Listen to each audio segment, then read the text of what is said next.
রাধে রাধে। আপনারা এই মুহূর্তে দর্শন করছেন কেদারনাথ ধাম তলটিতে তপস্যারত এক সিদ্ধ মহাপুরুষের, যিনি সারা বছর এই স্থানে এইভাবে গরমের সময়ে আগুন জ্বেলে তপস্যা করেন। তো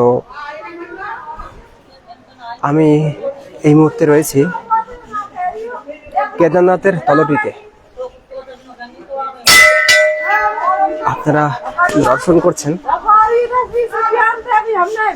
কেদারনাথ ধাম যাত্রা, শ্রী বৃন্দাবন 84 ক্রোশ ব্রজমণ্ডলের মধ্যে ভগবান শ্রীকৃষ্ণ কেদারনাথকে ঠিক যে স্থানে প্রকট করেছিলেন, এটি সেই স্থান। এখানে 350 উপরে সিঁড়ি রয়েছে, যে সিঁড়ি অতিক্রম করলে আপনার দর্শন মিলবে বাবা কেদারনাথের, অর্থাৎ ভোলে বাবা। ভগবান শ্রী কেদারনাথ দেবের দর্শন করতে গেলে আপনাকে এই 350 সিঁড়ি বেয়ে উপরে উঠতে হবে, তারপর আপনি দর্শন পাবেন কেদারনাথের। তো দেখুন, অনেক ভক্তরা কেদারনাথ যাত্রা করে, কেদারনাথের দর্শন করে তারা ফিরছেন। আর আপনাদেরকে দর্শন করানোর জন্য আমি লাইভটি শুরু করেছি কেদারনাথ যাত্রা। তো আপনারা মানুষে আমার সঙ্গে এই কেদারনাথ দর্শন উপভোগ করুন। দেখুন, আমার কথা এখনো স্বাভাবিক রয়েছে, কিন্তু যখন উপরের দিকে উঠে যাব তখন দেখবেন যে কথাটা আর স্বাভাবিক নেই, শ্বাসটা ঘন হয়ে আসছে। প্রচুর সিঁড়ি। এখানে যারা উঠতে পারে না তাদের জন্য দোলনা রয়েছে, এভাবে উঠতে পারবেন যারা বয়স্ক।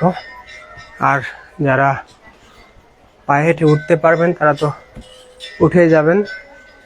তো এখানে একটা সুন্দর পলাশ ফুলের বৃক্ষ রয়েছে, কিন্তু ফুল ছিঁড়ে ছিঁড়ে ভক্তরা নিয়ে গেছে মহাদেবের সেবার জন্য। এই দেখুন, এটি কিন্তু পলাশ ফুলের বৃক্ষ। এই হচ্ছে পলাশ ফুল। এই সময় চৈত্র মাসে এখানে পলাশ ফুল ফোটে, অনেক সুন্দর। এই দূরে আরেকটি গাছ। তো লাইভটি শেয়ার করবেন অবশ্যই, কারণ এই কেদারনাথের দর্শন অতি দুর্লভ, আবার সুলভ। কেদারনাথ যাকে বলায় সেই কেদারনাথের দর্শন করতে পারে। তো এই আনন্দ যাত্রা আমার সঙ্গে যারা লাইভে রয়েছেন, কৃপা করে লাইভটি শেয়ার করবেন, যাতে আপনারা সরাসরি মানুষে এই অধমের সঙ্গে কেদারনাথকে দর্শন করতে পারেন, আর সেই সঙ্গে কেদারনাথের সকল ভক্তদেরকে দর্শন করতে পারেন।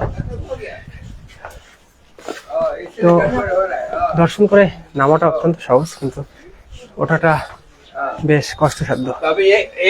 তবে আপনি এই কষ্ট করার পর যখন কেদারনাথের কাছে পৌঁছাবেন, কেদারনাথের মাথার উপরে বেলপত্র জল চড়িয়ে দিবেন না, তখন আপনার কষ্টের সার্থকতা, তখন আপনার আনন্দ হবে। তো সন্দীপ সরকার লিখছেন রাধে রাধে, ধন্যবাদ। কৃপা করে লাইভটি শেয়ার করবেন আর দর্শন করুন। আমার সঙ্গে কয়েকজন ভক্তরা রয়েছেন। আমাদের 84 ক্রোশ ব্রজযাত্রা এবার মার্চে প্রচুর ভক্তদের। कहाँ से आया? मैं पठानकोट से आई, पंजाब से। अच्छा, पहली बार आया? पहली बार आई और लास्ट टाइम प्रभु। लास्ट क्यों? हो गया, प्रभु ने करवा दिया। अब मेरी एज भी 60 प्लस है। अच्छा, तो चलना ना उसी हिसाब से। बाबा का जो दोबारा दर्शन करता है ना, उनके ऊपर बाबा का पूर्ण कृपा होता है। इन्होंने इसलिए बाबा फिर भी बुला रहे हैं आपको बुलाएंगे। हर हर हर हर महादेव। फिर भी एक बार आइए, ठीक है? राधे राधे। राधे। তো মিতালি পাল লিখেছেন রাধেশ্যাম দাদা ভাই, ধন্যবাদ। তো দেখলেন কেদারনাথের এক ভক্তের সঙ্গে কথা হয়ে গেল, তিনি এই প্রথমবার কেদারনাথে এলেন। আপনারা সরাসরি লাইভ দর্শন করছেন কেদারনাথ যাত্রা। রাধে রাধে রাধে রাধে, জয় শ্রী রাধে। তো দেখলেন সকলে রাধা রানীর নাম নিচ্ছেন। দেখুন কত ভক্ত কেদারনাথে দর্শন করে ফিরছেন। রাধে শ্যাম বাবা। দেখুন উপরে অনেক ভক্তরা রয়েছে, সকল ভক্তদের দর্শন আপনাদের হয়ে যাবে। কেননা কেদারনাথের সঙ্গে কেদারনাথের ভক্তদের দর্শনটাও দুর্লভ এবং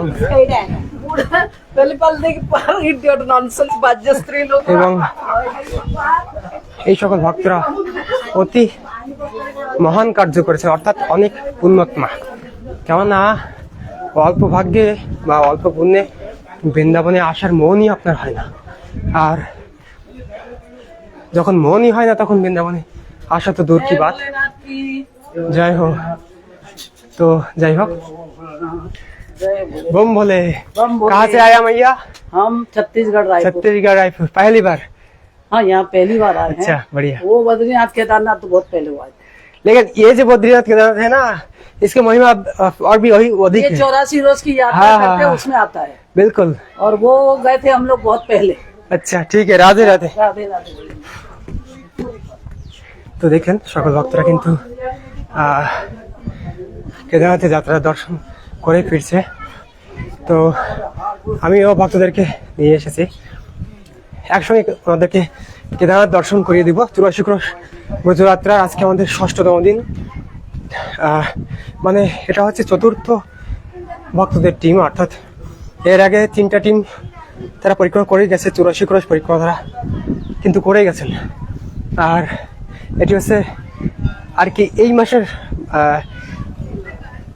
এপ্রিলের শুরুতে আর কি, মানে আজকে আমাদের পরিক্রমা শেষ হবে, আর একদিন রয়েছে, এখানে 7 দিন পরিক্রমা করছেন।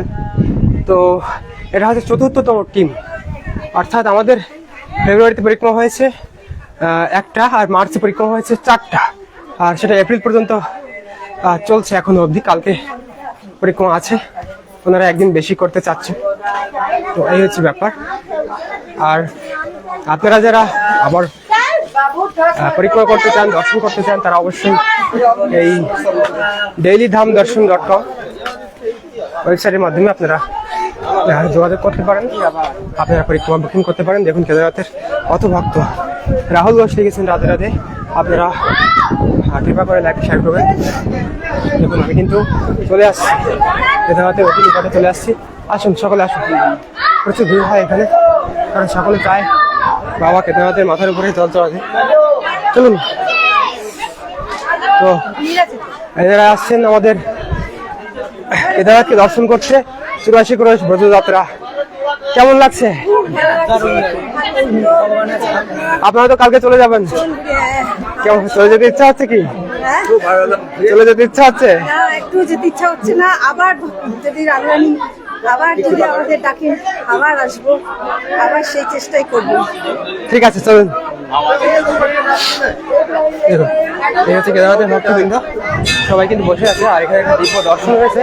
আপনাদেরকে সে সকল দর্শন করিয়ে দেওয়ার চেষ্টা করবো, কিন্তু ভেতরটা কতটুকু দর্শন করতে পারবো জানি না, কারণ অনেক ভক্তের ভিড়, তবুও চেষ্টা করবো।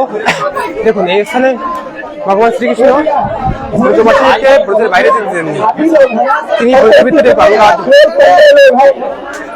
4 ধাম যমুনোত্রী বদ্রীনাথ কেদারনাথ সকলকে প্রকাশ করেছেন।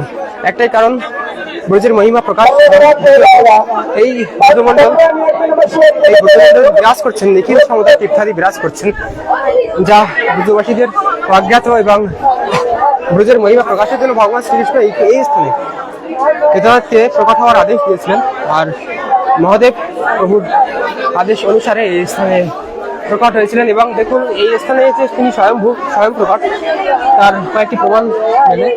এই যে পাহাড়টা সাদা রং করা হয়েছে, এর আগে এটা সাদা রং ছিল না। তো এই পাহাড়টা এইভাবে নাগরাজ যেমন ফনা তুলে থাকে না, সেই ফনার আকৃতিতে, আপনারা যদি একটু লক্ষ্য করেন দেখবেন এই পাহাড়টা ফনার আকৃতিতে রয়েছে। এটাকেও কেটে কেটে বানায়নি, এটা একদম স্বয়ম্ভূ নিজে নিজেই এভাবে সৃষ্টি হয়েছে। তারপর দেখুন এখানে গণেশ প্রকট হয়েছে, যেখানে মহাদেব থাকে সেখানে গণেশ থাকে।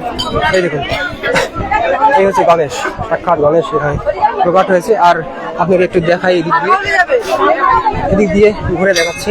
এখানে আপনি নন্দীকে দেখতে পারবেন। দেখুন এই যে পাহাড়টা, কেউ কেটে তৈরি করেনি, যে কেউ কেটে তৈরি করেছে, নন্দীরা টাকা দিয়ে দিচ্ছে, এরকম না, একদম সাক্ষাৎ প্রকট এখানে। তো দেখুন নন্দীর পুচ্ছটা দেখাই আপনাদেরকে, এই হচ্ছে নন্দীর পুচ্ছ। নন্দী মহারাজ। হ্যাঁ, রোজ অনেক ভক্তরা আসেন নন্দী মহারাজের দর্শন করার জন্য। তো একটু দেখুন আপনারা, এই যে শ্রী বিগ্রহ সাক্ষাৎ প্রকট হয়েছে, স্বয়ং প্রকট হয়েছে। আমি দূর থেকে দেখালে আপনারা ভালো করে বুঝতে পারবেন কেদারনাথের ধামের এই রহস্যটা।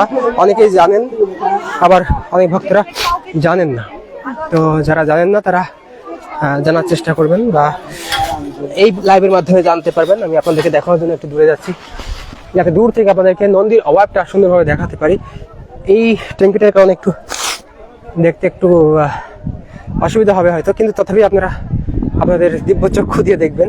দেখুন, এগুলো দিব্য চক্ষু ছাড়া অনুভব করা যায় না, এটা অনুভবের বিষয়।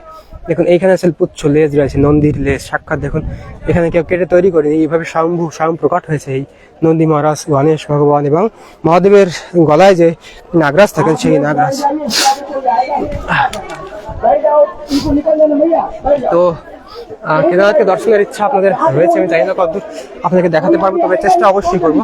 আপনারা সঙ্গে থাকবেন, লাইভটি শেয়ার করবেন। আর আমি চেষ্টা করছি আপনাদেরকে কেদারনাথের দর্শন করে দেওয়ার জন্য। তবে তারপরে কমেন্ট করেছেন মিতালি পাল, লিখেছেন দাদা ভাই আমার জন্য একটু প্রার্থনা করবেন।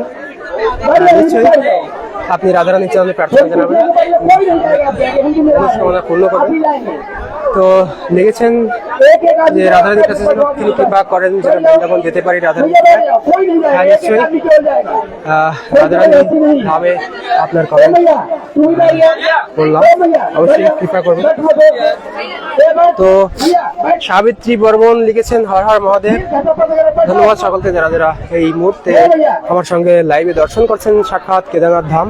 ভগবান শ্রীকৃষ্ণ এই স্থানে 5,500 বছর পূর্বে এই কেদারনাথ ধামকে প্রকট করেছিলেন এবং এখানকার কেদারনাথ স্বয়ং প্রকট হয়েছে নিজে নিজেই ভগবান শ্রীকৃষ্ণের আদেশে।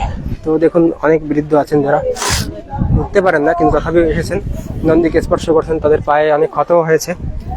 অনেকে মহাদেবের উপরে জল তুলেছেন, মহাদেবের পূজা দিয়ে তারা কিন্তু বেরিয়ে আসছেন। তো আপনাকে একটু দর্শন করার চেষ্টা করি।